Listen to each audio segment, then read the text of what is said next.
I hear him at mile 23 and he's like, Randy, it's me.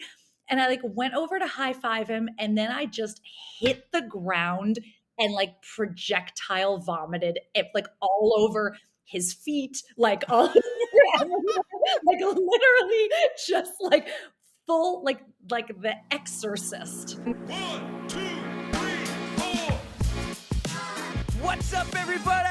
And welcome to episode 239 of the On the Runs podcast. And it's been a minute, and things have for sure heated up. School is out, the World Cup is in, Erica is back, and the happy hour hustle is tied up at 1, baby. We have so much to catch up on, but first, before I get to any of that, I must say hello to my kick-ass Rockstar co-host, 6-star Erica. What's up? What's going on, Eric? It's been too long. Honestly, I kind of like forgot how to do this for a hot minute. So, We did. How's We everything both going did. at your house? Like, is it chaos with the kids out of school and God knows what goes on over there? Well, the boys are out. They graduated preschool on Friday. Adeline's last day is actually tomorrow or today when you're listening, Tuesday. It's a half a day. So it's over. It's done. Cheerleading has already started again for next year. It's a whole new thing. It's better, but we're on a new team and we're going to be a little busier. But we have a set schedule and we know our practice schedule from now until like April of next year. So that's awesome. That's always nice, having it down. No Yeah. questions. But yeah, it's heated up like summer is in full effect. We went to the lake yesterday, a new lake. We went to, oh my God, Lindsay's going to Clough. give me a hard time. You went to Clough. Clough? Wait, Clough. is that how you pronounce it? Clough. Clough. Yes. So we went to Clough State Park. Yes, and it was really nice. Just me and the kids, and then Adeline's friend and her mom. So Nice. they invited Adeline. I was like, well, wait, can me and the boys go? Like, we want to go too. Ashley was working, and we went. Had a great weekend. Got in some running. Got in some amazing week of working out, and then this morning, all of a sudden, I can't even get out of bed. What happened? Are you Old overworking age. yourself? I don't know. No, I stayed up too late last night, fell asleep on the couch watching the post game of the Stanley Cup final, which It's is the couch. the superior sport compared to the other finals that was going on. It was an incredible finals. I woke up and felt great all day, all week, for many weeks. Mhm. And then I had this little pinch in my back, and this morning I couldn't get out of the bed. It was very hard to even lift my arms up to get a shirt on. As you can see now, it's been hours. I feel fine. My back still You has the just pinch. wacky wiggly inflating. Wavy arms. inflatable tube, man. So you're Shout feeling out, fine now. Brittany. That's good. That honestly happened to me the other day. I slept a little weird. I got a new pillow and it made my neck hurt for like a little bit. And it took an entire week for me to be able to turn to the right. That's going to be I me. was like, what is this? I'm going to feel this pinch in my back the entire week. Like, I felt Ugh. fine to run. I didn't feel fine to work out, like lifting weights and doing the Smart. recycled fit. So Yeah. I did not do that today. But this is what you have to look forward to in a couple of weeks. When you Is hit this 40. This is 40. This is 40. No! Yes. I'm not happy about that. Speaking of which, Yes. just want to say, Goffstown Gallop, June 27th, come out for 6-star's 40th birthday, 5.2 have a miles up the hills of blast. Goffstown. It'll be a lot of fun. It'll be a lot of fun. We'll post details in the show notes, but oh man, it's always a good time. And we're going to have a beautiful day. I am manifesting that for myself. We're going to have a nice, cool morning. Well, and last it's year, gonna be it was so much cool, fun. but it rained. It did, but but it it was stopped for the perfect. actual race. Yeah, it rained like beforehand. Oh, I remember that. It was like downpouring when everybody was on our Yeah. way there. Yeah. All right. It Well, this is wasn't going to be better. what I hope for is the weather where you cross the finish line and you keep running another 100 yards down the boat ramp into the lake. Exactly. Like, I it's would that love kinda hot. an afternoon like that. But And I don't want to run in the heat. Oh, that's all I've been doing. Like, how are you dealing with running in the heat? Like, are you acclimated to it at this point? Like, I it's try. early. This is early for this. is it? I feel It's like June. it is. It's mid-June. Yeah, but for high 90s, like, ugh, Well, that you know seems who's too early. not used to the heat? Who? Tara Pterodactyl. She lost race number Oh, 2 in the happy hour no. hustle. Oh no. This series is all It's tied up on. at 1. All tied up at 1, baby. Round You 2 goes to yours truly. You look Not like a only did I freaking beat her spring to the chicken finish out line, there. I beat her on the timing mat. I took care of the whole thing. I had the hills and the heat had nothing on me, but it did on Tara, who likes to run at 5 in the morning on the flats. She did great. In fact, I think she went out a little too hot because you're on the rail Oh. trail. It's shady. It's flat. If that were me, I would have slowed down because I stayed with her all the way into the hill, and then I kept going, and she basically was like, hit the e-brake or something. I was watching your content and I'm just like, oh my God, Eric could not be like happier about this. And you both worked out earlier that day. I Yeah, don't understand how you pretty still had hard, energy, but pretty I hard. ran my own 5K that day and I was beyond miserable. Like I went out way too fast too. And I was like, nope, there's no way I can hold this. But I have to say, I would have beat you. Mm-hmm. I did a 24:59. You ran downhill. I didn't really run it. It's called the Hollis Fast 5K. I ran uphill. I Still. feel like the old man. We ran uphill both ways. It was I'll have to race you at one point, but we'll see. well, I'm gonna keep speeding up. I don't even know what our time was. It was slow, but like Tara went out and I just stuck with her for whatever pace. And that's why I was saying she should have slowed down, saved her energy for the hill if she realized I was just saving my energy to beat her. How bad was the hill? Like, I don't even know which hill it is because you were running in Londonderry. Was that it? Yeah, it was a big hill. Did not expect it to be that big. Oh. Yeah. It wasn't as long as like McIntyre, but it was that steepness at one part. Ew. Yeah. So I did not know it was coming. coming. But then you have like a mile to go after the hill, and it's a nice little downhill slope. Like she was not behind me by much. It felt like longer, but the time difference shows like maybe 30 seconds. Oh. So, but you know who was really fast? Do tell. Because they seed you by your seed that your time that you put in. So I was number 69, giggity. And Tara was number 64, so they predicted she was faster than me. But Elena Lochbaum was number 101. Uh-huh. And she not only beat all of us, she caught up to me with about half a mile to go and just cruised in like no problem and talked conversational pace the whole time. So she started 32 behind me. Uh-huh. Caught up and whooped our ass. I knew I liked Elena. Hell yes. So now I got someone else to go against next week. I'm gonna be like, yo, you're just gonna pick off everybody. You're like, you're on my shit list. You're on my shit list. We're gonna keep like racing. This is it. I need some guys to like compete with me here because women stick together, and I'm getting ready for the women hate to be like, look at you, mouthing off about you beating Tara, and you're gonna mouth off about when you beat Erica. Listen, I can give you two crap. Yes, you can. Well, who else like races these? I haven't been to a happy hour hustle in a long time, so I don't even know who usually goes. You know who I'm not gonna race? I'm not gonna race Eddie. Oh, he's too fast for you. Yeah. Oh my God, he was number 3. He's fast for all of us. He was number 3. Number 3. Mary was number 1 though. Shout out Mary. Oh, of course. Well, yeah. She dominates everything. I swear, everything I see her run, she's just like, I'm first. As she's earned it. She has 100%. She's humble earned about it too, though. She's so good. She's so good. We're like, please come on the pod and talk about your victory. You're another victory. She's like, no. She's had like incredible. 5 more since we talked to her last. So I run this happy hour hustle. It was a lot of fun. John was there. John was doing the I don't know if you call it emceeing, the announcing.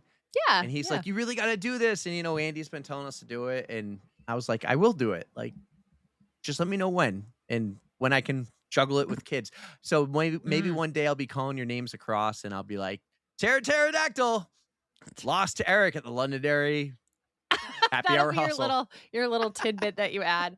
Oh, she'll kill you.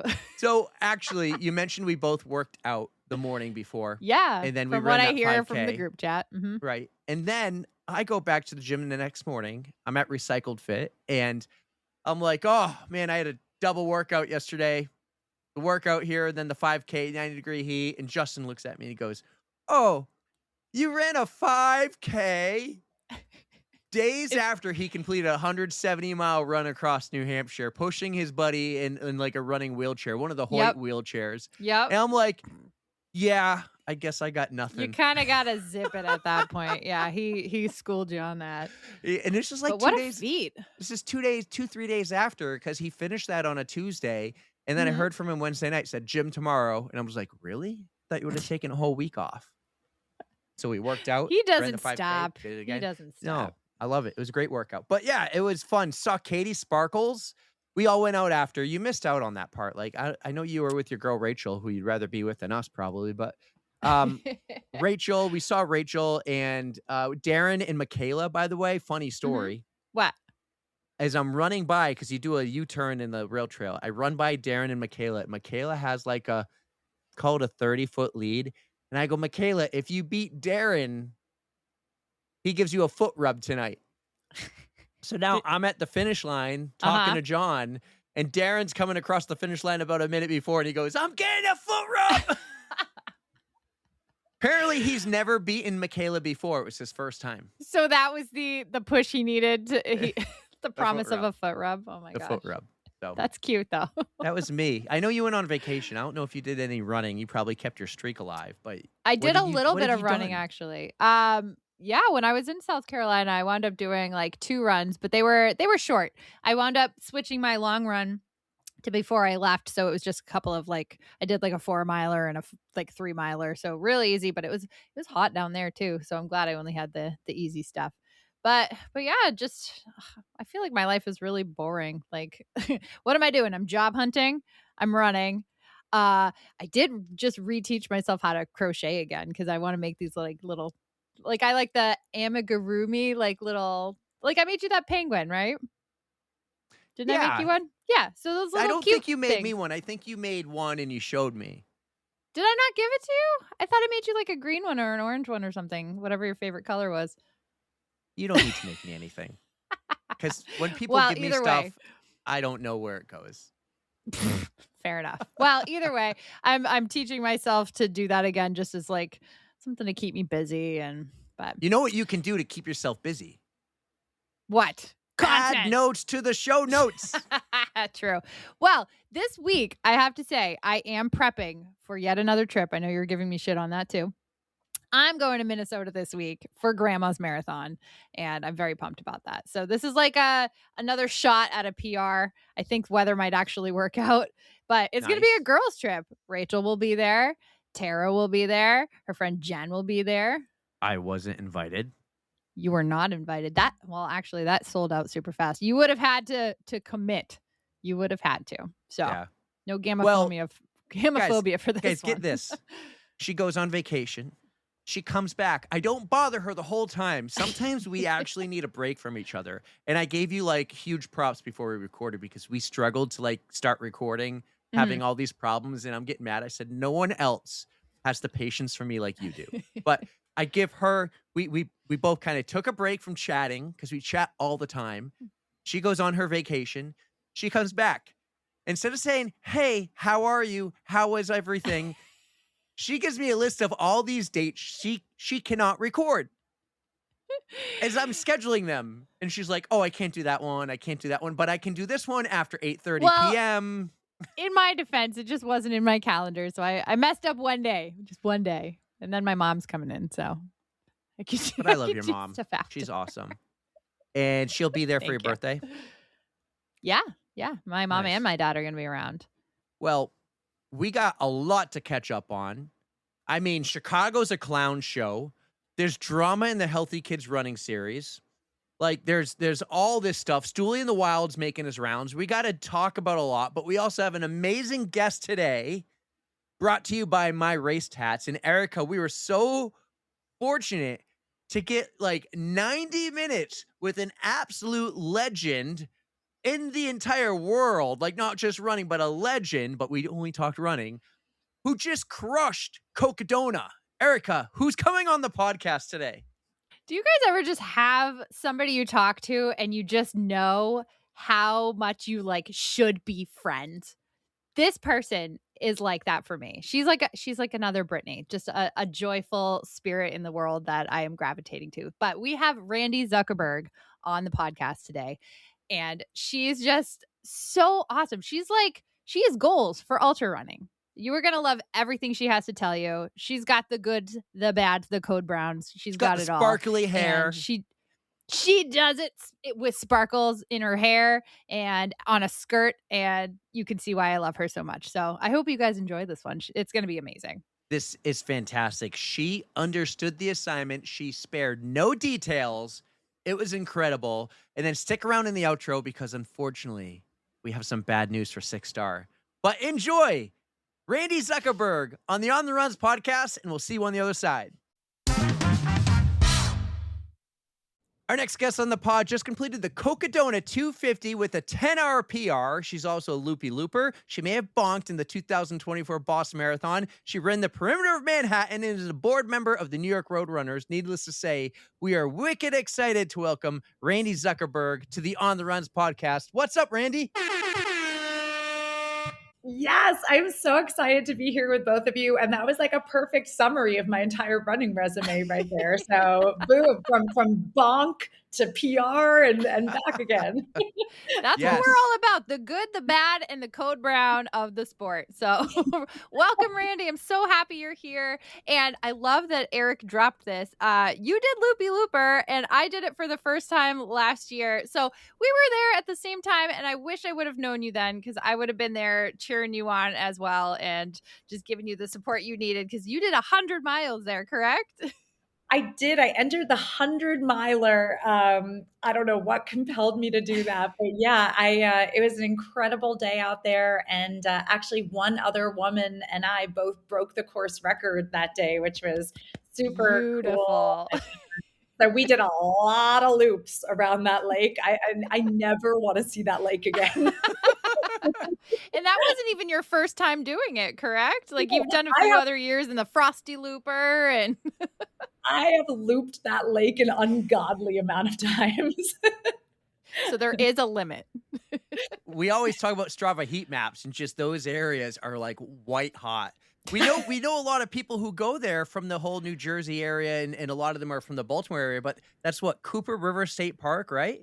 Yeah, I never knew it existed until a few years ago, and I probably am okay if I never know it exists again. No, it's a great race. Endless Endurance puts on an incredible race. So like I just giant kudos to their team.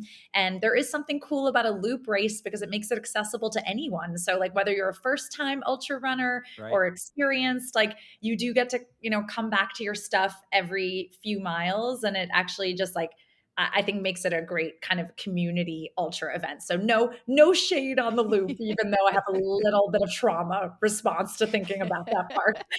I have a special place in my heart for looped races. So I totally understand the love-hate relationship that goes between them. You should go back in December. Don't they do the winter looper? Is it called, what do they call it? The frozen Frosty. Loopy? Frosty. Yeah, so this year I was supposed to be on the mic announcing it because I had I tore my hip labrum and I was going to be on the mic announcing it, and my husband and son were going to be running, and then they canceled it because there was a blizzard. So so that was kind of a bummer, but maybe you'll see me back on the mic for one of those because I think it would be super fun to call in that race. Is that something you've done before? Because Erica and I just like finally got to dabble in that a couple of weeks ago. I've never done it before, and it's on my bucket list. So I thought I was going to get to do it at the Frosty Looper, and now it's like it's unchecked still on my list.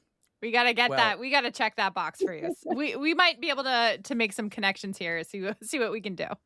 I told Erica a thing I like to do here is I do all my research, but I don't tell her everything because sometimes it's a fun to get to learn on the spot, right? But we were going to the Boston Marathon at the Fan Fest, and I knew they wanted us to be a stage host for a while. And I just said, they just want us to do a few things. Not a big deal. Just rip the Band-Aid off when we get there and be like, by the way, you're going to be on stage and you're going to have to talk to people. It's going to be fine. You're going to do great. And she did amazing. She did absolutely incredible. I followed his lead. That's the easy part. I love it. You know what? Sometimes like it's great to be surprised. Well, I mean, you must be no stranger to public speaking because you said you're in Vegas right now. You're doing a what are you there speaking for? Yes, I'm actually so I do a lot of lecturing about AI and tech. There's not a lot of women on the tech lecture Mm. circuit, so I try to say yes whenever I can, just to try to make sure that there's women on stage. So I'm currently here at a commercial real estate conference in Vegas, and this morning I gave a whole lecture on how AI can be used for commercial real estate. So it's fun. I get to kind of use a lot of different areas of my brain. Very cool. Well, you're very good at speaking. You got your own radio show too on XM, but we're not here to talk about talking that much. We're here to talk about running. And let's get to know you a little bit first. You ran a lot when you were younger, and then you picked it up again in the last like 4 years. Yeah, I ran on my high school cross country team. I was terrible. I think I was like the last place person on the cross country team, but I was there for vibes. And I when I graduated from college, I feel like everyone that I knew already had a job lined up for like 10 months before graduation. Ooh. Not me. I didn't. I was going through like a terrible breakup. I had no direction in my life. And so I signed up on a whim for the Chicago Marathon. I had never done a marathon. Chicago wasn't like, there wasn't this like world major stuff back in 2003. I feel like I think I signed up the week before and everyone like lined up in a field basically. And they were just like, go. And Those were the days. yeah, those were the days. And like there was no talk of carbohydrates or anything like that. Like it was like just water. And so everyone hits the wall at mile 20. It's just like, how bad do you hit the wall? And I crossed that finish line and I was like, never again. Like, I'm done running for the rest of my life. Yeah. And then I picked it back up again in my 40s. So I actually went back and ran the Chicago Marathon again, almost exactly like 22 years to the date Wow. of it. How are your two experiences? How are they different? Well, first of all, I was an hour faster in my 40s than in my 20s. So that's pretty cool because I feel like, I spent my whole life with the narrative that like when you get to your 40s, you get weaker and you get smaller and I feel like here I am and like I feel better than when I was in my 20s. Master as a master. Yes, master as a master. I love that phrase. But I went back with my parents. I brought my parents back with me. They were at that finish line when I was 22. They were there when I was 42. And my parents have been at the like almost every finish line that I've done. So they continue to be like the biggest supporters and there when it matters. Excellent. Supportive family, that's the best thing. We have this little, I've never run Chicago, but I love to give Erica a hard time because it's her favorite. It's my favorite. Look at, I got a Chicago poster right behind me. Yes. 40th anniversary. I always give her a hard time, but I need to ask you this now. You've run New York, you've run Boston, you've run Chicago. No pressure, but can you rank them? Oh my gosh. Okay. Well, I think they're all different in different ways. Like if you were like rank them in like fun, I'd rank it in a different order than like rank it in like just like beast mode, like New York is like the party marathon. Yeah. Like if you want to have fun and you want to experience the city, like you're running New York. If you want to like, if you want to like go fast, like you're running Boston, like I feel like you're lining up and you're just like trying to prove that you're there. I feel like Chicago is kind of a hybrid of the two. Like a lot of people go there because it's like flat and PR, but it has like some hints of New York. Like I remember when I ran it back in the day when I was 22, like I think the Cubs made it to the World Series that year. Oh, wow. Almost every sign that I saw on the course was like, go Cubs. And I remember being like, wait, wrong sport. Like I'm running. Anyone cheer for the marathon, please? Like I get that this is a big deal for this city, but like I'm in a fucking marathon right now. Can one person have a sign that's like about running? But like, so, I like Chicago has a unique flavor. So I didn't really answer your question question because I just said like, you actually answered it perfectly. Because no matter how you do it, I'm going to spin it and say, see, Erica, she said New York was a party. Boston's where you want to go to have a fun time and a fast run. And she like tried to figure out an answer for Chicago. It's yeah, just an Chicago. ongoing thing we Yeah, I have. can't really like figure out where Chicago fits into it, quite frankly, because it's like a little bit, I feel like half the people are there to PR and half the people are there for vibes. Mm-hmm. Yeah. But they We- deliver for vibes too. Like that's Yeah, they do. I They just do love in do the first like half mile. Now they do a DJ underneath the street, so it just echoes and I'm like half a mile into this thing and I'm already vibing. Like it sets you up so great for the rest of the race. It does. Absolutely. We've been lucky this past year to do a few live podcasts from other races here in New Hampshire and New England, but more recently the Boston Marathon. And I said, like, now we want to go to New York and do live shows from the NYR races. And then I go, I really hope Chicago hasn't heard any of the crap I say about it all the time because I want to go there too. Hey, So they got me at defending them. At So some point, I got to stop giving Erica a hard time about her Chicago, her love for Chicago, because she's run it 5 times. She's like locked in every race. and I'm going back this year. I I got the legacy status. That's what I was working toward. That's awesome. I was supposed to run it last year, and again, I was injured for the entire fall, which is a kind of a bummer. I was going to take my son and have a whole thing, so I deferred to this year. So hopefully, knock on wood, we'll be healthy enough to see you out there. Yes, I hope so. I really do. So I mentioned Boston a couple of times. I also mentioned you bonked in Boston. Oh, I like saw some pictures. epic bonk. Uh-oh. So one thing we like to do on this podcast is, as Erica said earlier, the ups and the downs and the code browns. Bonking's a code brown. Yeah. Spare no details on the 2024 Boston Marathon. Okay, I got to give like a little bit backstory. So I worked at every single person. I was a pretty newish marathoner at that point, and I was like really lucky that in my first marathon I qualified for Boston. Like I guess because I'm old, so like you get a little. You still extra got to run fast for that. You do. Thank you. But anyway, that goes to show that I just like didn't really have the experience. I didn't really have the marathoner experience to like go into Boston in an intelligent way. So everyone warned me. They're like, do not go out hot on those first downhill miles. There's no pacers. Like you have to pace yourself. Like every single person gave me the same wise advice. And I PR'd my half marathon, like inside the Boston Marathon. Like I went out like I was on fire. Like I just flew out of the gate. And it was a fluke, very hot year also. It didn't like start off that hot, but because I was in like one of the later start times, like, I don't start till like almost 11 a.m. And then you hit the Newton Hills in peak sun. And by that point, it was like, feels like 80 degrees out. Ooh.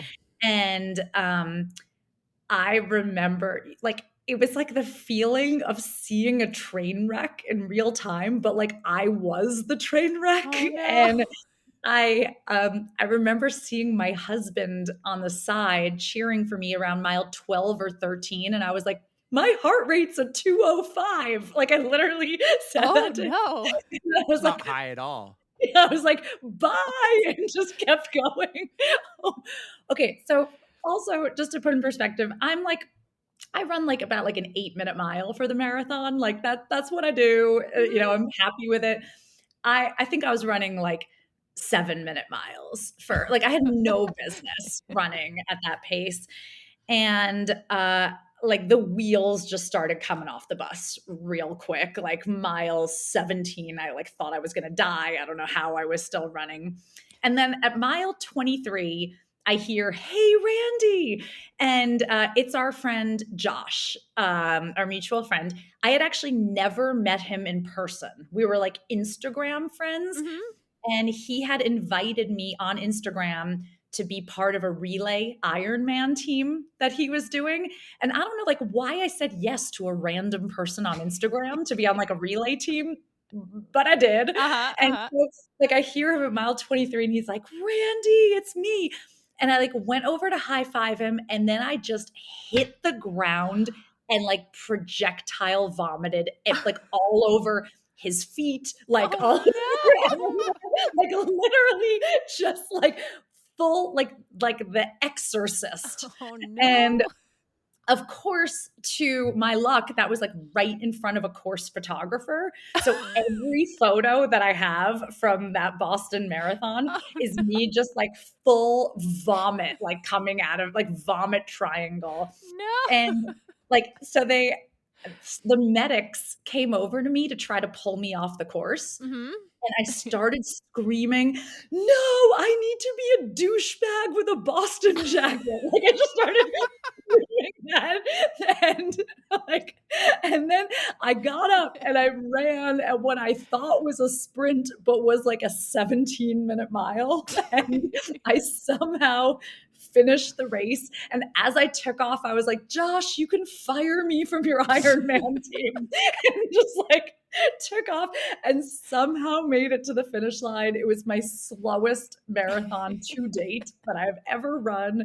But now I like look back on that medal and I laugh so hard because like that's actually like the vomit photo that I have from that is like truly like one of I feel like my most epic race photos. So yeah, I learned, let's just say like I learned a lot about myself in marathoning that day. Oh, That's Randy. it's a great photo. I got it earlier from Josh. If you don't mind, I'm going to put it on the YouTube Oh, feed too. 100%, It's a 100%. fantastic photo, and I must have missed the part when you threw up on his feet. It's oh my gosh, and he and the other spectators were so kind to me. Like, they had, like, a hand on my back, people were giving me ice pops, like, they were so nice. That must have been so disgusting to have a runner just run up and just, like, full vomit, like, all over the floor, but I guess they got, like, the real marathon experience, those Especially the people. first time For ever real. meeting him. It's like, "Oh, hi, I'm Randy. I'm Josh." Literally, that was our first ever meeting, was like, "Let me puke on your feet." But look at you now. Like, that did Yes, not deter him from being your friend. and I texted him that night and I'm like, "No, I'm not kidding. Like, you can fire me from your Ironman team." And he's like, "Hell no." He's like, "That's exactly the kind of person I want, the kind of person who's gonna like vomit and then pick themselves off the Puke ground and and finish." rally. Yeah. And but it actually taught me a lot of lessons because um I kind of learned that like you can bonk and like then unbonk Mhm. and I feel like I've called on that in a lot of ultras. And like now, if I get sick in a race, I don't panic. I don't like, feel like I have data points now to be like, okay, well, I survived that. I can survive it again. Yeah. So I feel like that marathon actually, like sometimes you learn the most from those awful Mhm. experiences. Mhm. Yep, Well, that's something I knowledge that you wrote can apply to a total other handful of races and stuff, especially doing some awesome shit. Also, when you met him, so I met Josh at 6 in the morning, not 6, like 5:15 in the morning in New York City before a Peloton ride once, and I was shocked how tall he was. Yeah. Yeah, I was like, "Wow, Huge. I'm looking up. He's so much taller than I thought." But he told me that 2024 bonking in Boston kinda taught you things about how to train and maybe fuel differently. Absolutely. I mean, so much so. Like, first of all, it really taught me to like respect a course Mm. and to have a race strategy. I mean, that was really only like my I think third or fourth marathon that I'd done when I did Boston. So I just didn't really know how to run in heat, how to train, how to have like a strategy around a course. My strategy to date had just been like go out hot and hang on for dear life was like kind of my race strategy. And I feel I've evolved as a runner since then. But I think, it also like really taught me that you can problem solve and overcome Mm. bad situations inside a race. And that for sure is something that I've called on a lot, especially as I dove into longer and longer ultra marathons. I'm really excited to hear about these ultra marathons. You have a very impressive ultra sign up page. Thank you. It's maybe crazy, maybe lunatic. No, not at all. Erica is the ultra runner out of the bunch, and I know this. At some point, you got yourself a necklace that said 250. I did. I'm wearing it. Oh, Let's see. I can find it for to you. match the beautiful T-shirt. Yes. So there's my 250. And yeah, I thought I was like, I thought maybe I wanted to get a tattoo, and no shade against tattoos. They're gorgeous. I love them. But then I decided on diamonds instead to Oh, yeah. my 250. More Wait, bling. so when did you get the necklace then? I got it after my first Cocodona finish. Okay. So I after the thought first one, and she's actually, the jeweler is actually upgrading this necklace now to say 250 times 2. no way. That's so cool. Yes. So hold on, let's backtrack. Little Wayne's World here. Go back in time. When did ultra running enter the picture? First of all, I didn't even know that ultra marathon was a word until like 2 years ago. It was not even a sport that was on my radar. I thought that running ended at the marathon distance. Like, I didn't even know you could run longer. And then I had a friend who asked me if I would run the perimeter of Manhattan with him. Ooh. And the perimeter of Manhattan is about 32 miles around. And so this was in fall of 2023. And at around mile 25, he was like on death's doorstep, and I like suddenly felt amazing. Like, I just suddenly felt great. I sped up, like I was so happy. And he was like, "You're an ultra runner." And I was like, "I don't even know what that means. Like, I'm sorry. I don't know. Like, I don't know what are you talking about?" And so he and one other friend, my friend Bethany, convinced me to sign up for a 50-mile race. They pitched it in a way that like made sense, but now that I say it out loud, it doesn't make much sense. They're like, "Well, you're running the New York City Marathon anyway. It's 2 weeks after that. So like the New York City Marathon is basically like your final long run." So like, great. And like, I feel like, I guess I am an ultra runner because that logic like made sense to me back then, even though I didn't know that that was a sport. And we were a few weeks out from it. Bethany was going to run it with me, and she calls me and she's like, "Hey, I just found out I'm pregnant, so I can't run this race anymore." She's like, "But I'll come out and pace you for whatever I can." Mhm. And so I ended up showing up alone at this 50-mile race that they had convinced me to sign up for. And I ended up coming in second place female. And it was, that was like just the right amount of validation that I needed early in the journey to like get hooked, you know, like, because it was like a tiny race. There was not a lot of people in it, but like something in my mind was like, "Oh, you're good enough at this to like keep going." And I feel like it was like just the perfect validation to get early on. And so, yeah, I think I very quickly, my next race I think I signed up for was the Loopy Looper.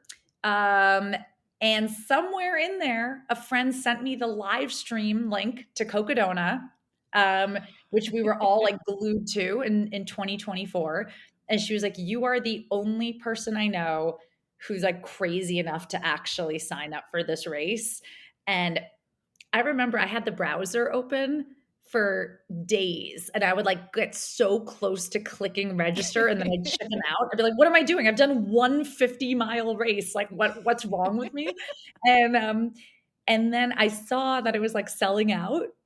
And so I just like went for it. I think Doing I it. had I'm doing I it. had a few drinks. I had a few drinks, and I Oh, just that signed helps. up for Cocodona. And I didn't tell anyone for days because I was like, "What have I done?" Like, Buyer's remorse. I've done one 50-mile race. I have no data points to at all reinforce that I can make it 250 miles. But I don't know. I just have this like irrational confidence in myself, and Sometimes you just gotta jump in. Why not? so that's how I signed up for Cocodona 2025 on absolutely no data that I should do that. Do you remember the reaction you got when you told your husband or your parents or anyone? Like, I wish you recorded it. You ever do those where you record something after like this big news? Like, I'm gonna run a 250-mile race, and they're like, Yeah, "You're crazy." I should have done that because my husband just like silently walked out of the room. Oh no. Not what you were hoping for. One of those just like silent, like side shuffles out of the room. Out of Like, he's frame. like, I have no idea what to do. But I will say, on the contrary, I called 2 friends and I was like, okay, they're both going to tell me that I'm totally crazy. But I called them, and not only did they not say I was crazy, but they were like, can we be on your crew? And that was a really cool moment because here I kind of thought I was alone in the world, like rationally believing in myself. Mhm. And those 2 friends, my first 2 phone calls, both said not only how excited they were, but that they wanted to be part of it. I was like, all right, if these people believe in me enough to like want to give up a week of their life to support me, then like maybe I can believe in myself. Who There are we these go. friends? I know. They Keep sound them. awesome. Keep them They are forever. probably super regretting the day that they met me.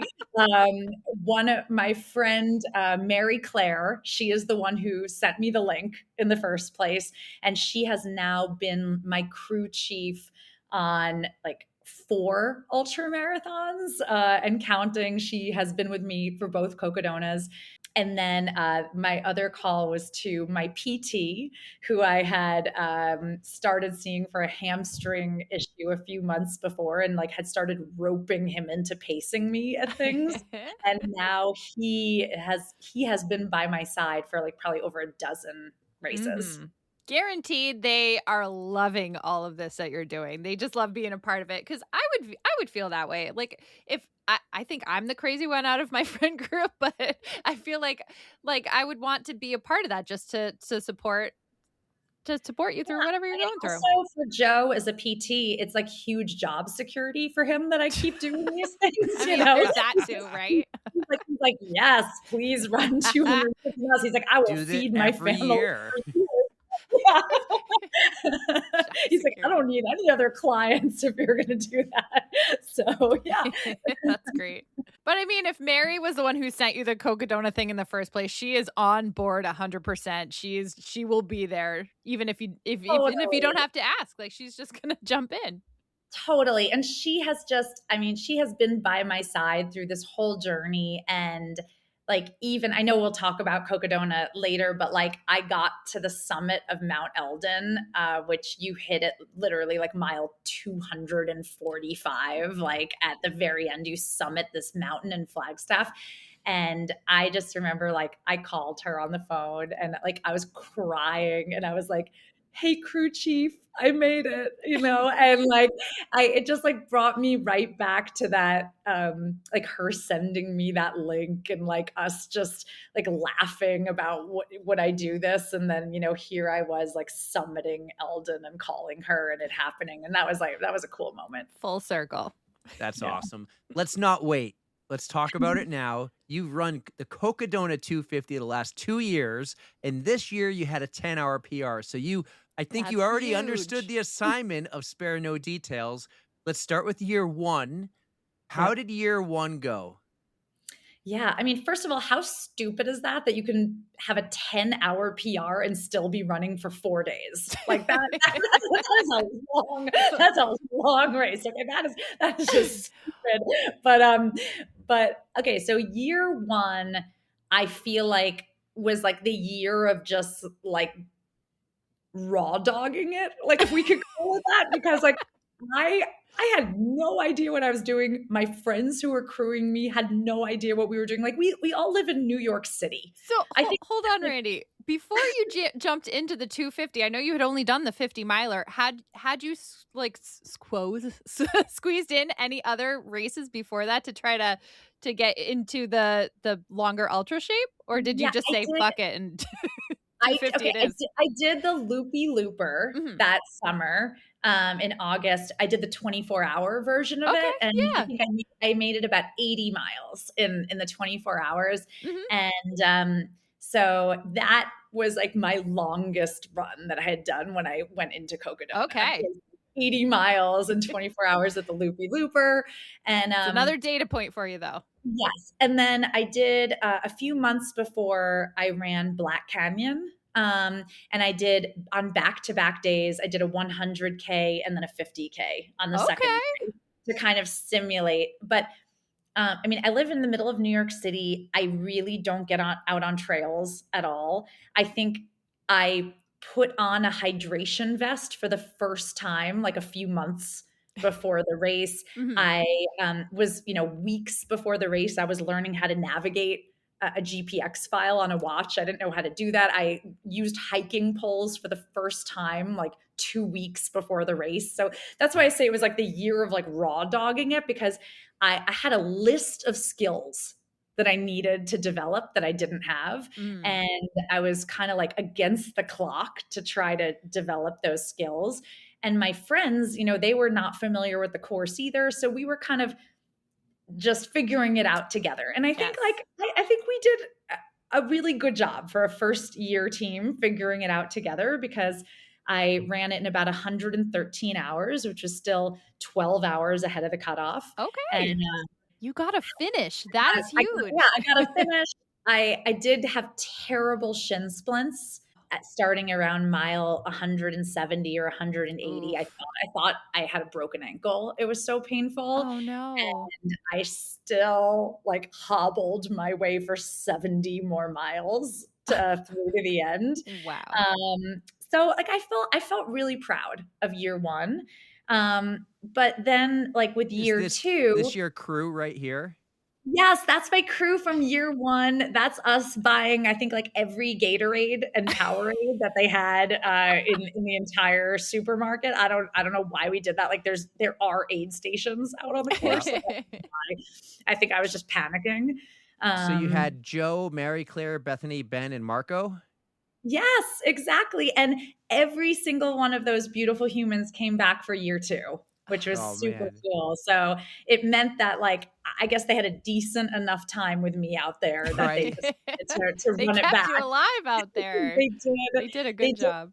Was this the first time the 4 or the 5 of you have, like, worked together as a crew? Yes, that was the first time. It was like, yeah, I mean, everyone had kind of met a little bit, but it was really the first time that we were all thrust together as a team. And everyone And was really kinda, like, friends with you. They knew you one way or the other. One was your PT, one was your friend to just say, "Go for it," craziness, maybe running partners, like, yep. Yeah, they My friend Ben, who paced me, was like a road marathoner that I ran with a lot. And we kind of were all, the unifying bond was they were like, we love Randy and we want her to accomplish her dream. And that was what kind of bonded us together in Yeah. year one. Um, it got dark at the end when I got injured. I think I cried for the entire final 2 days of the race, Oh. like, just crying. Like, I would be, like, behind my pacer, just whimpering like a sad puppy, like, just Mhm. in pain. But there was no quit in me. Like, there was Mm. not it never once crossed my mind that I wasn't gonna get to that I am finish line. so proud of you for that, because that kind of pain and being awake for that long, just that much stress on your body, like you get in a dark place, like, and the Yeah, fact that you, like, quitting did not even come to terms. I'm so proud of you. This That's is thank huge. you. awesome because we saw the Thank picture at the grocery store, and now here's everyone at the finish line. Yeah, and that was a really special moment. That's Joe, my PT, and that's Ben, who came back as my lead pacer this year, and Mary Claire. Yeah. Um, I love yeah, the so I just cactus headband. yes, I mean, so that's Bethany, who was pregnant and couldn't do the 50-miler with me, but now has paced me through 2 Cocodonas. There we So go. I feel like we've been on kind of a life journey together, a lot of Yeah. us, which is Now did really nice. now did your parents show up to the finish line? Because you said they've been at many finish lines. Yes, Were they my here? parents were there, and like my mom got the first hug after I crossed through the finish line, and that was really special to see her, because I feel like you just get stripped raw to your core when you're doing these long Mhm. distances. And I literally had a moment that first year that all I could think about was, I want my mommy.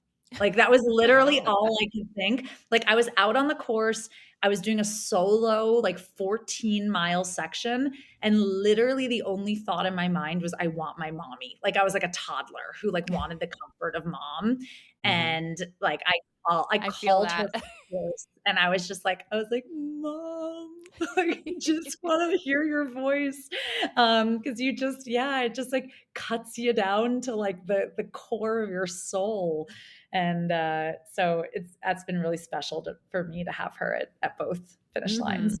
Mhm. That must be so cool. Like, just to see they've seen you do all those marathons from the one at 22 years old in Chicago to today, like, the progression of time and the craziness we all have, or I should say the 2 of you have to do these ultras. Um, it's so cool. So that was year 1. That was year 1, and just like Boston, after having, like, the bonk at Boston, like, I crossed that finish line, I was like, "I have unfinished business with this course," right? Like, I'm gonna Mm. return to this course. So, I kinda felt that way with Cocodona too. I was like, "Okay, I'm really proud of this finish, but now that I know what's going on out there, I think I could do a lot better." Mhm. And so, all I could think about was, like, mastery of the course. It was all I could think about. So, um, within a week of crossing the finish line, I registered again for 2026 Cocodona, Well, you and gotta get I the early bird deal too. exactly. And Yeah. I told the team, and everyone was like, "All right, well, if you're doing it, we're doing it. Like, we're all running it back together." And I think one of the coolest things for me to see was like, as I was up leveling myself as an athlete, like my crew also was super up leveling themselves because they came in familiar with the course, understanding now how to cruise someone through a multi-day. So like Mhm. they like it, I felt proud seeing them like up level and take it so much more seriously themselves. And we made so many little tweaks this year. So I went into this year and I was like, I think I could come close to 100 hours. Like, I think that's my goal. I think I can do it. Well, hold on one second. Did your husband walk away again? Yeah. So first of all, the first year, he like Jamil, who's the founder of Aravipa, like came over to congratulate me at the finish line, and my husband like wouldn't even shake his hand. He just turned around because Oh. he's like, like you're responsible for my wife like almost dying and me never seeing her for a year. Like he like literally wouldn't even shake his hand. This year he gave him a hug. So I There feel we like go. big emotional progression in showing like how my husband has come around to this lunacy. Um, and he's like, okay, I've like accepted that this is like Yeah. what we're doing. I like Uh, that. Nice turnaround. And while It's you not share the story, Jamil's I'm gonna cycle fault. through the photos again. He just puts on the totally. show. Yeah. The other week before I went out to Cocodona the second time, I like turned to my husband. I was like, I am so sorry about this midlife crisis I'm in. Like, I'm like so sorry about it. And he's like, you know what? I'll hand it to you. You have full committed. Like you went full send on this midlife crisis. He's like, most people like don't commit that much to anything. So at least you like went all in on it. Well, that's how you know it's not a midlife crisis. It's a passion when you're just like, yes, this is what I like to do. I'm going to keep doing it. Sorry if people think Totally. I'm weird. Yeah, totally. So yeah, year 2, I feel like I approached it so differently. Year 1, I was like a mom with something to prove, right? I was Mhm. like, I just want to prove that I can get to that finish line. And I feel like year 2, I really like came in as an athlete, and that felt kind of cool. Like I was like, I feel like I like deserve to be on the start line. I feel like I know what I'm doing. I feel calm and knowledgeable about the course.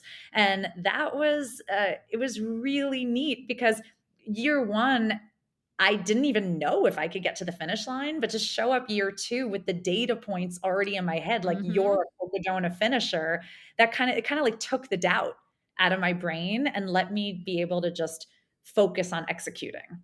There we go. Yeah, you went to the start line this time as a veteran. Like, you had the skill, you had a whole plan behind you. So, Yep. after the first one, how long did it take you to get your injury resolved, and what else did you do in between to lead up to Cocodona the second time? Yeah, it took me, probably a few weeks after to really feel like myself again. The Mm. the weirdest thing I remember, it was the brain fog. Um, Oh.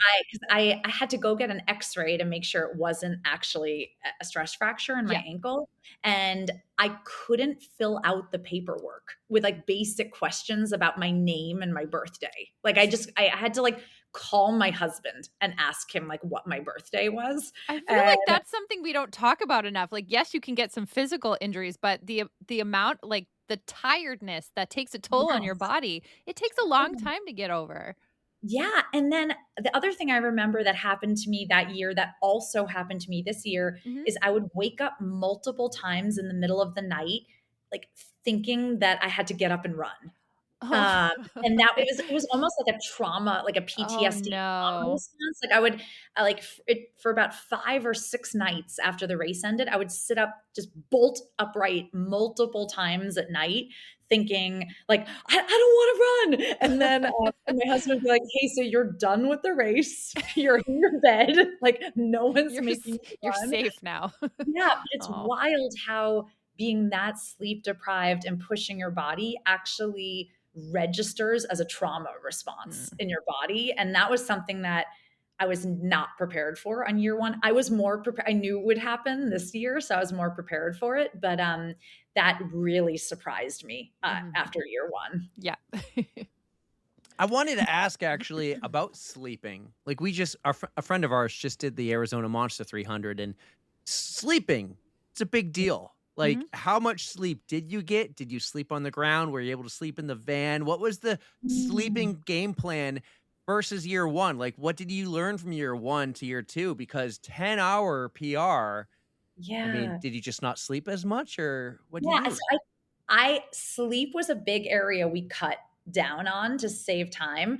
I don't think I overslept on year 1, but I started sleeping too early in the race. Oh. So, year 1, I took, like, a pretty long sleep at mile 76, which is called Whiskey Row. It's the first time that you can see your crew. You have to go the first, 76 alone. And so I took a 2-hour sleep at Whiskey Row because I had gone for like 27 hours at that Mhm. point. This year, I decided that I was not going to even attempt to sleep until mile 96. Like, I Okay. was just going to power through to 96. And what I would do at that point is I would lie down, and if I couldn't immediately fall asleep, I was going to get up and power on. And so I didn't actually sleep this time around until the halfway point at mile 125. Wow. And then at that point, I slept for 90 minutes and then went back out. So, by that point, I had already saved hours on Yeah. the race of, like, just cutting down on sleep, and I was going faster than year 1. So I think by the halfway point of the race, I was already like 5 or 6 hours There we ahead of my go. time. So that made a huge difference. Now, it did mean that the lack of sleep, I knew it was going to catch up to me sooner, because I had been pushing, but I just really wanted to try to get as many miles as I could get in by day 3 because I know that that's the day that the sleep deprivation really kicks Ah. in. So I was like, can I just really push on days 1 and 2 so that when it kicks in, I'm like past the halfway point of the race. So that I think was a big strategic difference that I made from year 1 to 2. I did sleep in the dirt this year for the first time. I Dirt didn't do that nap. last year. I was too like nervous last year. This year, like, I really got tired on day 4 and I took a 5-minute dirt nap. I got up, I felt great. I then tried again to sleep on the concrete Ooh. of, like, a concrete section, and, Bethany, who was pacing me, she was like, I cannot actually let you lie down on concrete." And I was like, I bet I can. I bet I can do it. Like, do you want to watch me? I bet I can sleep on concrete right now. We're at mile 230. And she's like, no, I'm under strict orders to deliver you to the van. Like, shut up and keep going. Like, we are not lying down on concrete. So I tried really hard, but yeah, one dirt nap this year. Well, I'm sure once you made it to that next point, you got to at least lay down or sit in a chair or do something a little more comfortable than So concrete. that was the final pacer section before I hit the very end of the race. So this year, new special fun, the final Mount Eldon mountain climb, which is the final 20 miles of the race, was pacerless this year. Oh. So you get to mile 230 and you summit this like gigantic mountain that has snow on the top, and you have to do it totally alone. Oh boy. And so the wheels were coming off the bus hot by then, because, you know, now I'm like I'm on night 4 going into day 5. Yep. And just completely exhausted, like literally begging to sleep on concrete. And my team, we kind of had to make a strategic decision because they didn't want me climbing or descending the mountain in dark. So we had to like really be a little strategic. So they did let me sleep right before that section. I took a 2-hour sleep, which is my longest sleep by far of the course. I think I had about REM cycle a couple times there. That's what I was thinking. Oh, it was like I woke up, I felt amazing. I felt like I slept for 12 hours, and because of that, I was able to get right out at sunrise. And then I was able to kind of get off the mountain by the time peak heat was starting. Right. So that was like a really good strategic move. I think that Bethany dragged me to the van and didn't let me sleep on the concrete. And then I was able to take like a pretty good, significant rest before the end. So I think, you know, we tried to have as good a strategy as we could. You know, of course, I look back on the race and I'm like, oh, I could have saved 10 minutes here and 10 there. But like, I really think I delivered like almost to the best of my ability this year. 10-hour PR. That is huge. Yeah, it felt really awesome. And I did get to do almost every section in the reverse time of day as the year before. Because that's a different experience. I got like almost a totally new experience for the race. So I saw a post from you that said because you were so much faster this year that it was kind of a little bit lonelier on the course because it was just not coinciding with where like the front of the pack was way ahead. You were faster than the middle of the pack. So how did that impact your race? Yeah, it was pretty wild because last year when I ran it in 113 hours, I was like right smack in the middle pack of the race with like a ton of runners. So even the sections that I was alone, I was never alone. Like I was always surrounded by people. I made friends. I talked to people. Like I have people that I'm still in touch with.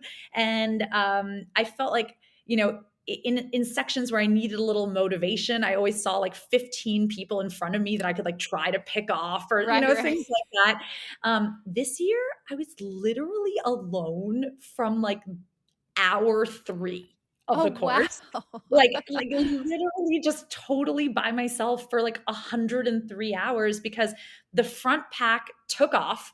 I was not fast enough to keep up with them, but my fitness had improved. So I was ahead of that middle pack that I ran with the year before. And there would be stretches that I was alone for 7 hours. That's and so crazy. I would forget that I was in a race because I would think that I was like just taking myself on a long trail run. And I would start to say things like, okay, like Randi, when you get in the race, you should do this differently. And then I'd be like, no, wait, you are in the race. You just don't see any other humans. So at one point when I got super delirious at like mile 200, I made up a whole backstory about why I was seeing nobody. So I was like, there's only 2 possible conclusions. Conclusion 1 is that everyone is Ubering to every aid. And I'm the only one stupid enough to actually be running. I was like, so that's conclusion 1. I was like, conclusion 2 is that fire roads make people invisible. And I was like, I'm actually surrounded by other runners There's right some now. sorcery going on here. This road is packed, but like the fire road is making everyone invisible. And I spent like hours concocting this backstory about like the fire roads and the invisibility powers of them. And like I came into the crew station hot, I was so excited to tell my crew about this. And they're just like, oh, sure. I mean, like, why don't we lie down? Like no Nap one's time. like, you're super not invisible. Like we like there's Randy, like where'd you go? so anyway, though, I spent like hours coming up with that whole backstory. I'm gonna go through photos again like last time, and you can just briefly talk about. I'm gonna try to go in order of the race. So I think this is day one. This is maybe This one is of those day times you came into the aid station here. You're Yeah, so smiling.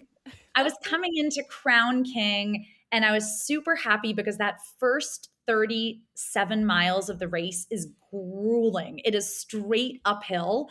I mean, like just for context, like the entire Boston Marathon has about 700 feet of elevation. And this had that almost like per every mile, had Oh. like every mile of that climb has like 400 to 700 feet of elevation. That's rough. And there's no shade cover. So you're just like baking in the sun and just like it took me 10 hours to get to Crown King. So yeah, that's why you're seeing the biggest stupid smile because I was like, I survived the climb and I was like, I see my friends. And I think there was like a barbecue chicken sandwich in my future there. So so I was like super happy about that.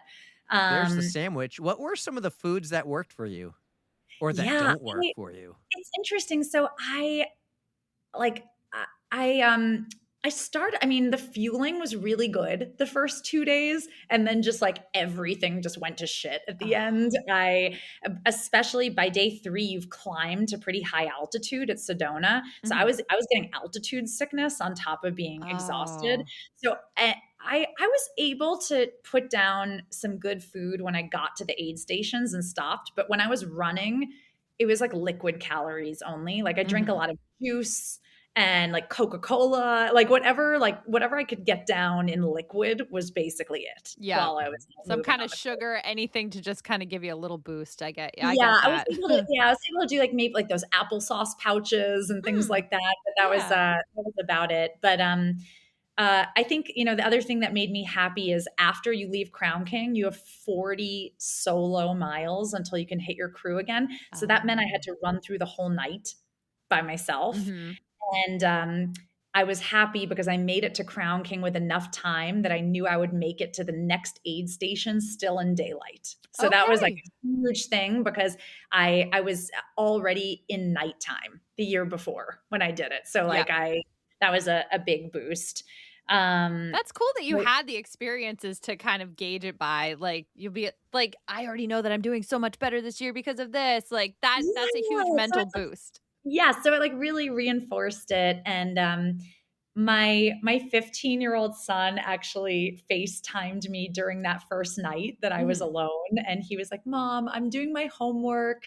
So we don't have to talk. He's like, but I don't really love that you're like out in the woods by yourself at night. So I'd love to just like be on the phone with you. Yeah. And that was super sweet. And then finally I was like, hey, Ash, like I see 2 other runners ahead of me. So I'm just gonna like lock in with them. And then he felt like he could let me go and he could go to bed. That's so sweet. It was super, super sweet. So I did ultimately find some other runners to like just sync up with that first night, which was nice. Because I had like 7 lights on my body and I was just singing at the top of my lungs like, animals don't mind me. Like, I'm not delicious. Like, did you ever have any crazy like encounter with anything while you were out there? The first year I did, I came on a whole pack of javelina, of the wild boar. Oh, no way. By myself, and those are aggressive animals. They didn't mind me, but that was pretty scary to see. And a bobcat crossed my path actually in the middle of the night on year 1. So, but I did not have any scary animal encounters this year, thankfully. Good. I saw a scorpion. That was kind of cool. Ooh. I was like, that felt like a desert thing to Yeah. see. And I saw a tiny black snake, not a rattler. That brings me back to like sleeping on the dirt. I couldn't do it because of the snakes and scorpions. Yeah, I could only take a dirt nap if my pacer was like a hawk, like watching you. over me to make sure like nothing was crawling on me. Yeah. That's my anxiety. I would wake up thinking like every little thing I feel like Crawling is on walking you. on me. I'd be like, Yes. right. I couldn't do it. It looked like on one of the photos you wrote on your hand right here, it said move spot tracker. Was that your hand? That was Mary Claire's hand, and it's because so we switched vests for the climb. I used like this awesome Ultra Spire vest that I swear like you could survive in the wilderness for months of like what you could fit in that vest.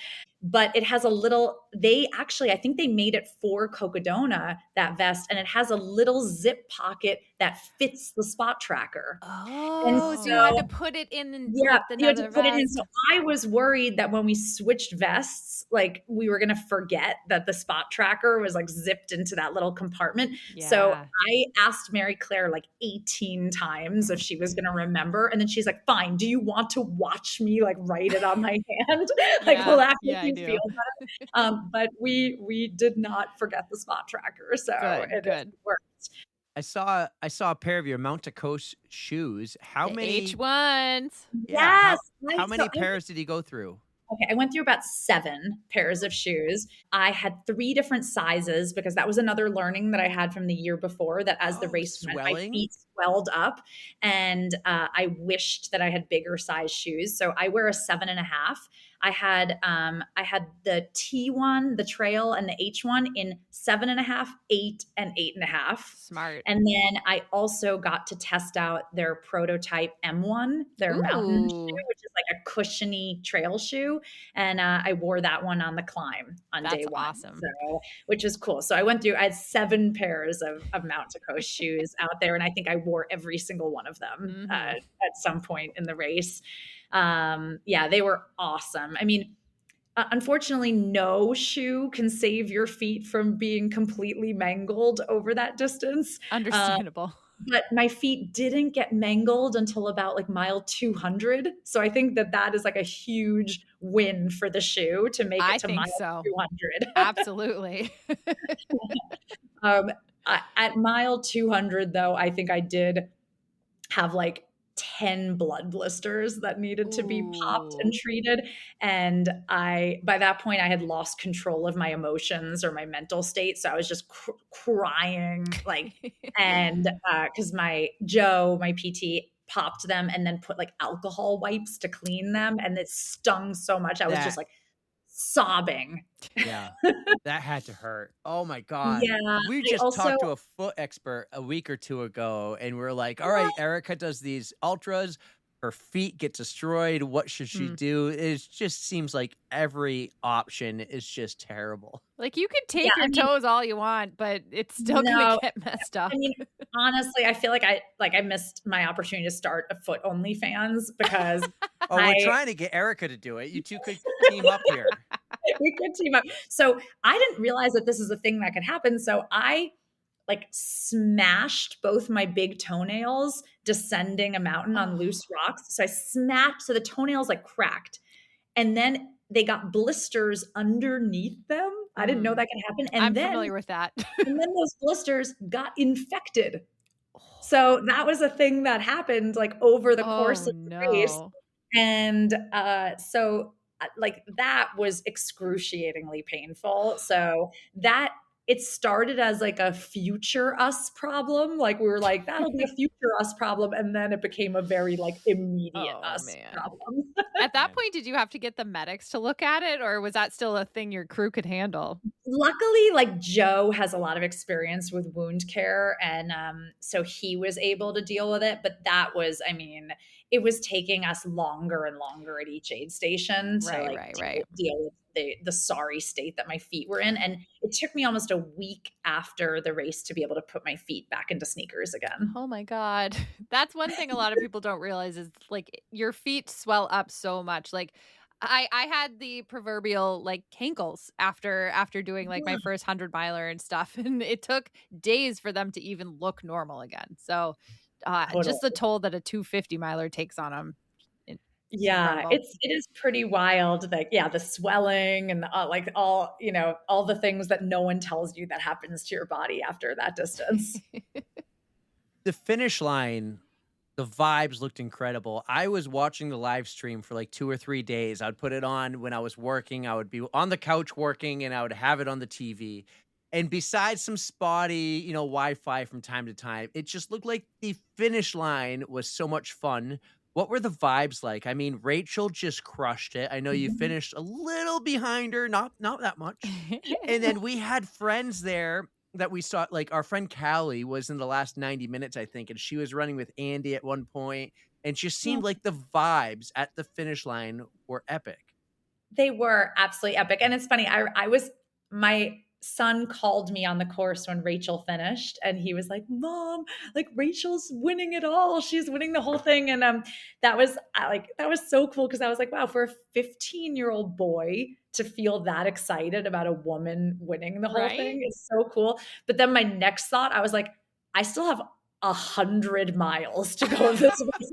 Rachel is finishing She and I have is a superhuman. I I was like, still mind blown. I literally have 100 miles left. So it was simultaneously amazing and horrifying at the same time. But yeah, the finish line was so great. And I would say that for me, like the glory and the joy started from the top of Eldon, like down the mountain and then through those final miles. So I feel like the final like 10 miles were like kind of all leading to the finish line. um the first thing is that like there was the drone from the live stream was like following me all the way down Eldon. So I knew that like my friends and my family at home were watching me descend the mountain. And I feel like that was pretty cool and gave me like a lot of superpower. Although I had to pee really bad. And I was like, can this Stop. drone like go away for 2 seconds so I don't have to like pee my pants because like I can't, I'm not like pull over with like a drone right there.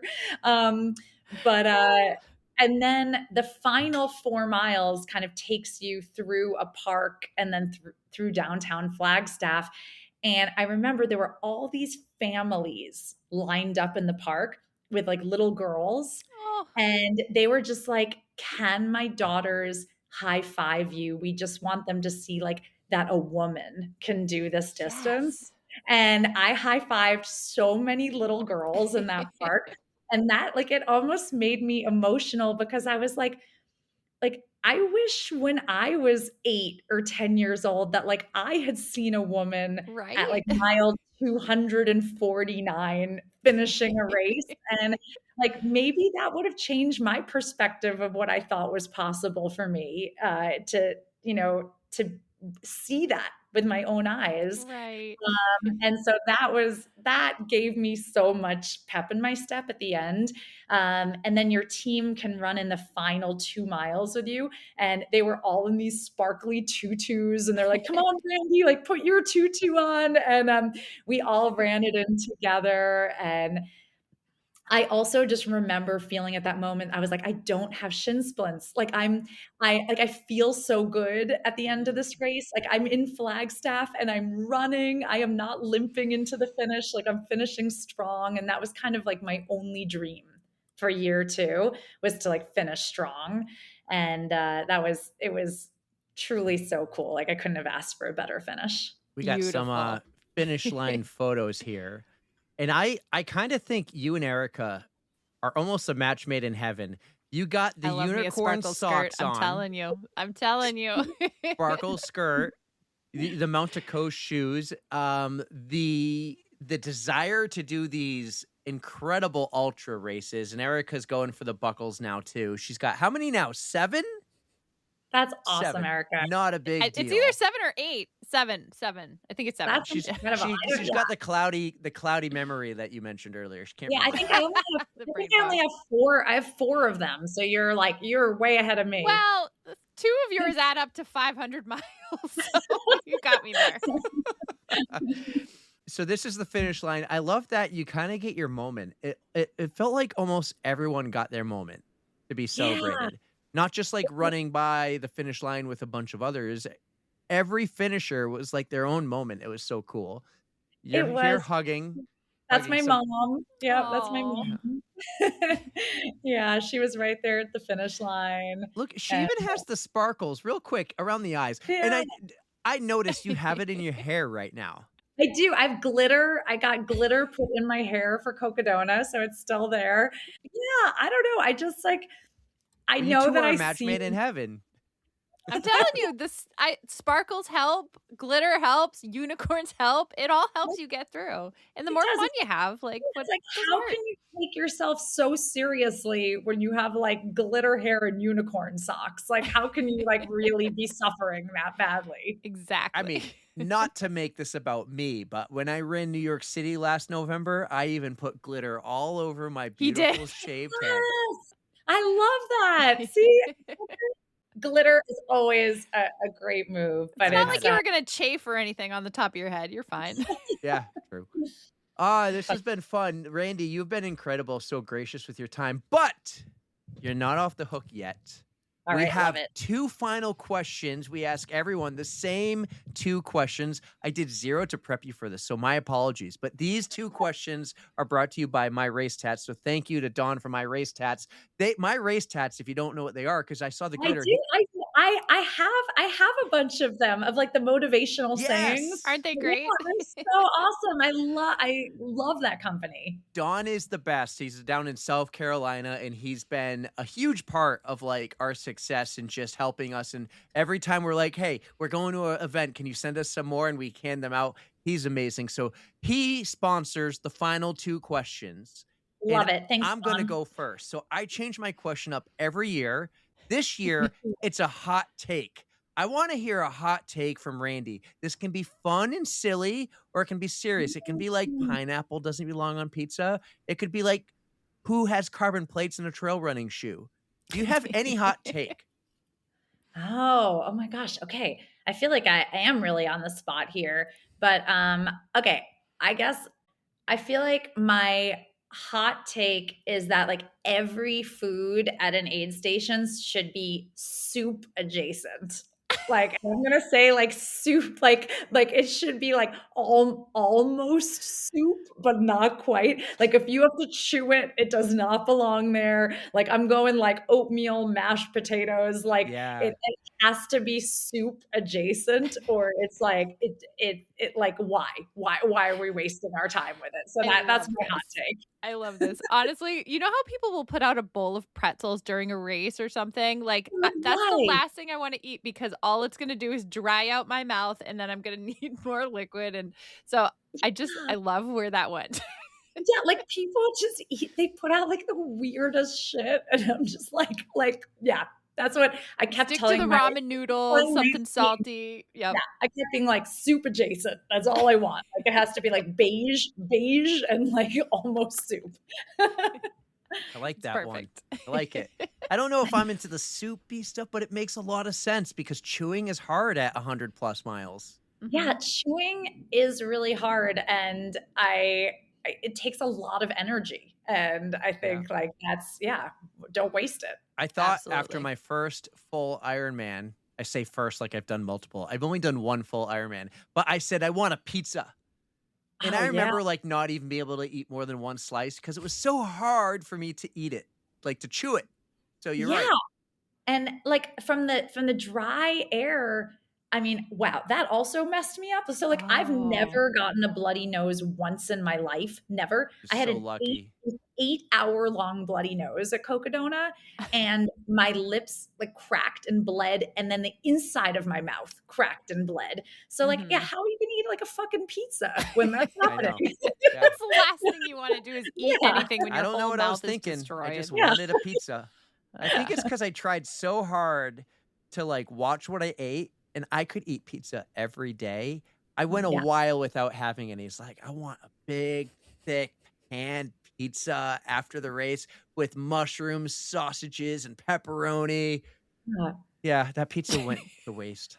I know you're gonna laugh because I'm thinking like, what was the big meal that I ate after Cocodona? Like my Yeah. first meal, clam chowder, soup, Soup beige adjacent. soup. After 4 days of eating soup adjacent things, I had beige soup was my post Cocodona meal. So like, yeah, If it works, why question it, right? There's an ultra. You should do this. It's in Colt State Park in Rhode Island, and it's called Anchor Down. And in the Okay. middle of the night, this race starts at 7 p.m. by the way, but at like what 2, 3 in the morning, it's ramen noodle soup. I'm there. I did a 100K recently, the Desert Peak Ultra, and at mile 50, it was a 100K, and at mile 50, they had cup of noodles. And I started to say, I didn't know that there was a Michelin star restaurant on this course. Like, I was so happy. Like, I don't even know. I don't know what's wrong with me. Like, I just love soup so much when I'm out on the course. Like, we can unpack that at a later date. No need. I understand. I think that's fantastic. All right, Randy, before I get into my last question, I have just one more thing about Cocodona because I thought this was really cool and unique, and I wondered if you participated. So I know Awesome. from watching the live stream that they had, I think it was like the Mingus aid station. They had people playing like basketball and seeing if you could like shoot some hoops while you were, I don't even know if this was mile like 100 or Yes, something. it's 110 on the top of the mountain. Did you play? So I unfortunately did not play. If you have the photos accessible, I was dressed in a flamingo snuggie at that point. Wait, this was this last Cocodona? Yes, that was his last Cocodona. I was in a Are they on bad way. Instagram? And so, yeah, my team tried to make me happy by giving me this giant flamingo snuggie. And I just have like the most pathetic look on my face, but I'm like in this like flamingo costume. But what I will say is that my team, they let the crew compete and my team crushed it. They are like huge basketball fans and like huge Knicks fans. They were spending like the whole week following the Knicks in the playoffs. Yep. And Joe and Ben in particular are like huge basketball fans. And I saw they won. I guess they got enough shots that they won t-shirts, like the Mingus basketball shirts. And I was like, only you guys would go to an ultra marathon and like emerge with a basketball shirt. Like, who does that? It's like the Venn diagram is the two of you. I'm like, that's a different kind of flamingo. That was flamingo yoga. That's awesome though. That was pretty awesome too. I went to the Bahamas and did flamingo yoga, which was a pretty awesome experience. But yeah, I did wear a giant flamingo snuggie at mile 110. So that was I had to ask. I think that's super unique. So I'll let Eric keep searching, but I'll ask my other question. So we have a Spotify playlist and we like to invite our guests to add a song to it. So is there anything that you would like to add to our playlist that maybe got you through the hard parts of Cocodona? 100%. And it's like the most random song. Mm-hmm. Okay. It's by Jocko and it's called Discipline. And it's literally just this guy screaming, there must be discipline for like 5 straight minutes. And like, I don't know. So it started as a joke between me and my there it is. You got it. You got the flamingo snuggie. Where did you get that flamingo snuggie? I love that. Erica loves flamingos. Yeah, my team surprised me with that at a dark moment, but they were off playing basketball right before they gave me the snuggie. But yeah, so this Jocko song, what started as an inside joke with me and my 15-year-old son, I played it for him and he's like, Mom, this is embarrassing. Like, why are you playing this song with this guy screaming about discipline? And then the next day he's like, hey, can you send me a link to that song? And I was like, oh, is this our new favorite song? So now There we go. anytime he and I do anything hard, we blast like, there must be discipline. And just like anytime we're going up a hill or anything. So that was my like secrets happy song. Perfect addition. So, Randy, it's been about 2 weeks. Have you signed up for the next one?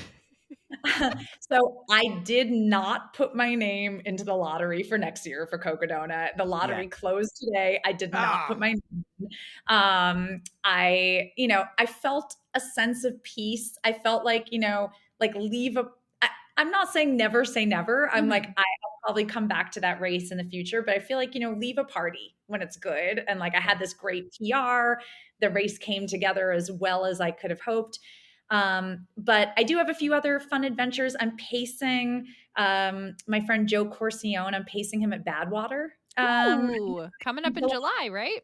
Yeah, so he's like really racing Badwater, and I'm gonna pace him at that, which I'm super excited about. And then I'm gonna be racing the Miami 100 in September. Wow. Yeah, And you that's got a stacked fall, summer, like coming up. I'm kind of trying to focus on the 100-mile distance, and actually I'm focusing on road 100, which is interesting because I feel like I love the trails. They're incredible, but I feel like I sort of forced myself into trails because I was like, that's what ultra runners do. They run on trails. But what I realized about myself is that like I'm actually a road runner. Like I live in New York City. I train Me and on you road. really are. I love So road. alike. Yes, I can't. I know we need to run together more in chat. So We do. I figured this next year I'm gonna give it a go at some like real road ultras. And so Miami is going to be my first one, and if I like it, I might try to do some others. So I think that's going to be the theme of 2027 for me, is like the road ultra. Well, once you figure out what you're doing, I'm going to pick your brain because as much as I like trails, they don't like me. They're out to get me. So I usually get hurt, fall somewhere. I could fall over air, like I trip over air. So roads are my happy place. Like even my local rail trail is paved and it's beautiful and I love it. And so the roads are where I feel more comfortable. Yeah, I mean, beside like the fire roads and trails make people invisible. So like, why would you? Like we already came to that conclusion. Last one for me. You live in New York City. Where are some of your favorite places to run in New York City? I see, because my sister lives in Queens and she's running all the time. Like, what are some of the great, like, I'll say the entire perimeter of Manhattan. Yeah. But like hidden spots, like we do have some friends out there and they talk about like some amazing places to run outside of Central Park. Yeah. Okay. So obviously Central Park is like the Mecca, and we are very lucky to have like the best 10K loop, I think, in the country, like right there. But I will say that a few of my other favorite runs are running over the George Washington Bridge into New Jersey.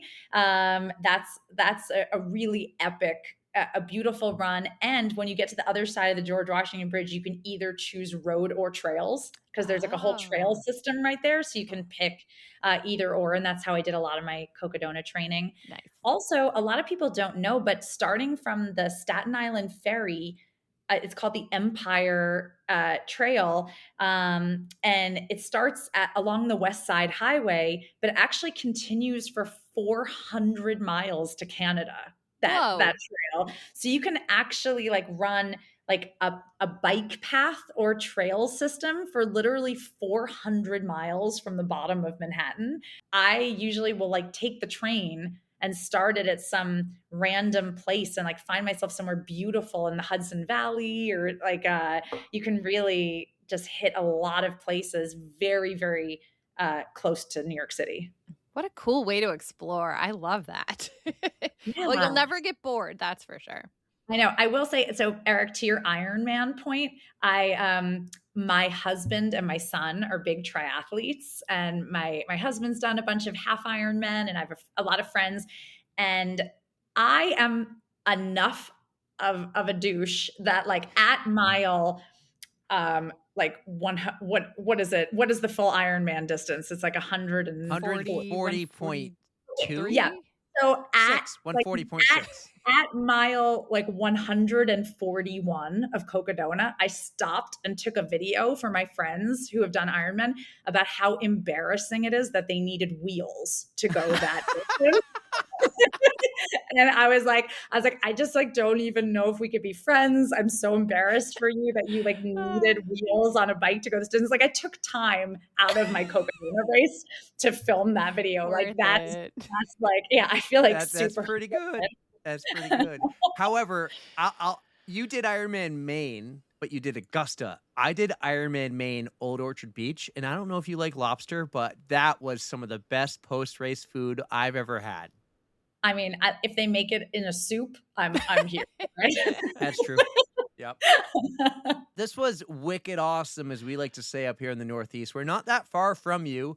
New York is right now. I don't know how any marathon can top it. I ran it last November, so that was incredible. And I hope to have more of a presence there as we continue to grow. But this was incredible. I need to shout out Josh because I knew I could DM you or something, but all that I did was I said, "Hey, I know you're friends with Randy, and she just did Cocodona. Like, when things die down, you think she'll come on the podcast?" 20 minutes later, you started following us, and I go, "I guess so." Totally. Yeah. You know what? I feel like if Josh vouches for someone, I'm there. And the two of you are just like sunshine on a screen. I've had I don't think I've laughed this much in weeks. So Well, I love to hear that, and thank you. We have a lot of fun here, and I like to say, everyone who comes on, our pod fam, as we call it. Welcome to the pod fam. This poster here is our first 100 ever guest. That helped build the We're gonna foundation. make another one. You're part of the pod fam now. Like, I love if someone it. ever walks up to you, Chad, the Clydesdale runner, he might walk up Yeah. to you one day and you'll say, "Hey, we're pod fam," and I love that our pod fam does that. So welcome. I love that. And Erica, I hope I see you out at a road ultra this year. I hope together. so too. And it's so cool to chat with both of you. This was awesome. I'm so glad you spent some time with us, and I'm so proud of you for your accomplishments. I know you're doing awesome things, and I know these, especially the road hundreds, you're gonna crush them. So just have a wonderful rest of your season, and yeah, we'll catch up hopefully in person. Yes, can't wait. Thanks. Guys, that was wicked awesome. I really hope you enjoyed this. Randi Zuckerberg, after crushing Cocodona for the second time with that 10-hour PR. What a story about Boston, by the way. She absolutely delivered. You understood the assignment, Randi. Thank you so much for coming on the pod. Randi, I freaking love you. You are incredible, and we just have to thank you so much for spending so much time with us, giving us all of your insight, and I think you're amazing. And also, thank you one more time to My Race Tats for sponsoring our guest questions. So you're amazing. Come back. Yeah, Come talk to us. That was awesome. That was so awesome. So generous. 90 minutes of her time, really longer because we talked to her before recording, after recording. She's in Vegas at a hotel, took time out of her work travel to do all that. That was so much fun. Just, you're right. It had a connection like a Brittany Charbonneau. It really did. And she was fantastic. So it's just, you know what? Yeah, she's Randi Zuckerberg. Her brother is Mark of Facebook, but she's just like all of us. She's one of us. She's out there just doing cool shit. What an awesome time. Thank you. I want to shout out, even though he got quite a bit of few probably in the beginning, but Josh helped us set that one up. Basically, I just said, "Hey, Josh, do you think Randi would ever want to come on the podcast?" We had a yes within 5 minutes. So it was awesome. Thank you to everyone. Thank you to everyone who helps and supports us. And don't forget to follow, like, subscribe, share this podcast. We have the Patreon page, which I've been uploading some things recently, a little early as these. I've gotten a little ahead on some of these because when Erica takes time off, I get to get ahead a little bit. And you're welcome. No, I'm just kidding. But I might have some bad news, Erica. What would that be? You might be a little disappointed in me. Not fully disappointed, but you might be. Listen. Probably not. There's some changes going on in our household. Okay. The last couple years have been tough. Ashley works late nights, It also gives me a lot of time to work on the podcast. But, and the kids with school, the boys are going to school full time next year. They'll be in the same school as Adeline. Oh. We're trying to figure out how to juggle. And finally, Ashley quit her nighttime job. Mm-hmm. She went back to a job that she worked at before the boys were born. It was this awesome part-time job that was from 3 a.m. to 9 a.m. Oh my gosh. Paid really well, 25 hours a week. Everything over 25 was overtime. Wow. But it's Saturday mornings too. Oh, does that mean you're out for the gallop? I think I'm out for the race, but I can show up after. I'm not mad. I'm just disappointed. Oh, how the tables have turned. Now, I could. This is honestly, it's amazing for us because she'll be gone early in the morning. I take the kids to school just like every day, but I always take Adeline. Now I'm taking all three, and then she gets to pick them up at 3 o'clock. It's so perfect for us. It's so perfect, and then she will have some extended weekends. But it's going to be awesome for our just like everything, logistics, sleep schedule for me at least, and actually, no, sleep might be messed up. Like, does Ashley get to sleep? Yeah. That's the question. Well, she gets to go home and have time by herself at 9 a.m. till 3. So she gets 6 hours of peace, call it. Okay, So, that's fair. That's fair. yeah.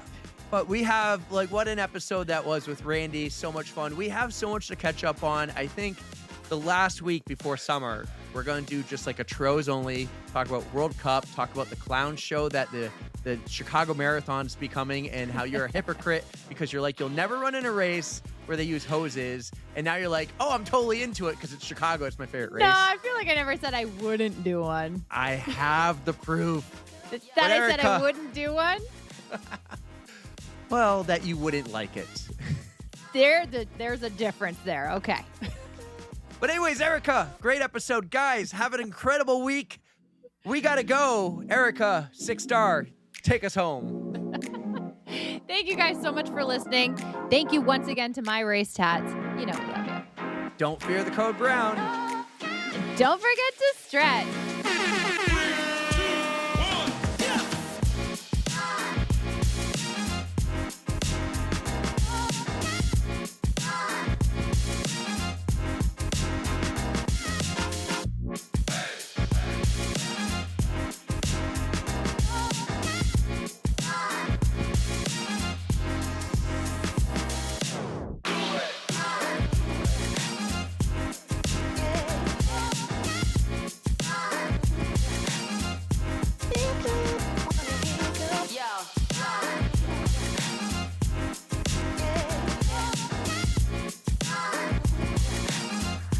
3, 2, 1, yeah!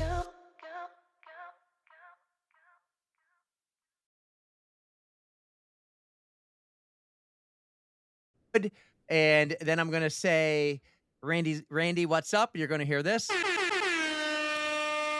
And then you can be like, oh, thanks, Josh, for setting me up with these two clowns. It's accurate.